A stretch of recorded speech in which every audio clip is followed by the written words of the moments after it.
আসসালামু আলাইকুম। আমি মোহাম্মদ রেজাল হলাদার আপনাদের সাথে আছি। সুপ্রিয় দর্শক, রাজনৈতিক বিশ্লেষণে আপনাদের স্বাগত।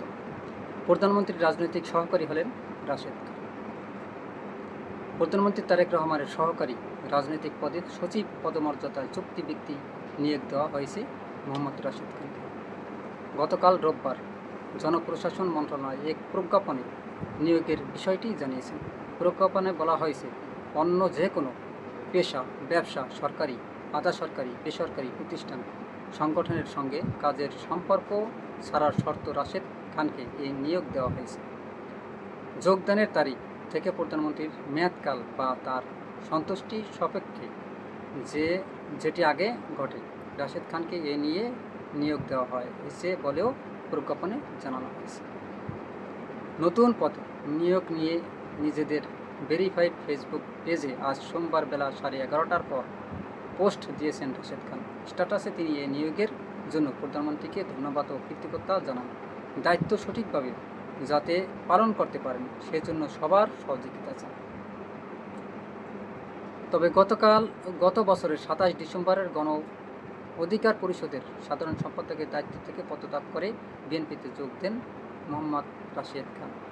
তিনি ঝিনাইদহ 4 আসন থেকে নির্বাচন করেন। তবে এই নির্বাচনে তিনি জয়ী হননি, মানে ফেল্টু মারছেন।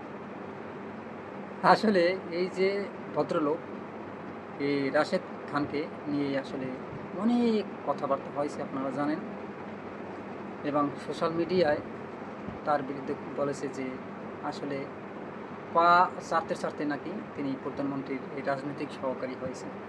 আসলে এটা নিয়ে রাশেদ খানকে নিয়ে মানে অনেক বাজে মন্তব্য আমরা সোশ্যাল মিডিয়ায় শুনেছি, ফেসবুকে থেকে আসলে এটা আমরা জানছি।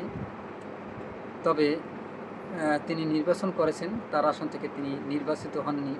এখন বর্তমানে তারেক রহমানের রাজনৈতিক সহকারী হিসেবে তিনি নিয়োগপ্রাপ্ত। আসলে তিনি ছিলেন যদিও গণ অধিকার পরিষদের সাধারণ সম্পাদক। সেখান থেকে সেই রাজনীতিতে তিনি বিএনপিতে যোগদান করেছেন। তবে রাশেদ খান, আপনারা জানেন, তার বিরুদ্ধে কিন্তু অনেক আছে, অনেক কন্ট্রোভার্সি আছে তারে নিয়ে, মানে মানুষ কিন্তু নানান কথা বলে। তবে তারপরও প্রধানমন্ত্রীর যেহেতু রাজনৈতিক সহকারী হিসাবে তাকে নিয়োগ দেওয়া হয়েছে, এই জন্য তাকে অভিনন্দন জানাই, এবং যাতে সে সঠিকভাবে সৎভাবে জীবনযাপন করতে পারে, এটাই সবচেয়ে বড় কথা। তা না হলে আপনারা জানেন যে যেহেতু প্রধানমন্ত্রীর রাজনৈতিক সহকারী, তাহলে তো সে বহুত মাল কামাবে। যদি এরকমের হয় তাহলে তো মানুষ সেটা নিয়েও অনেক কথা বলবে। যাই হোক,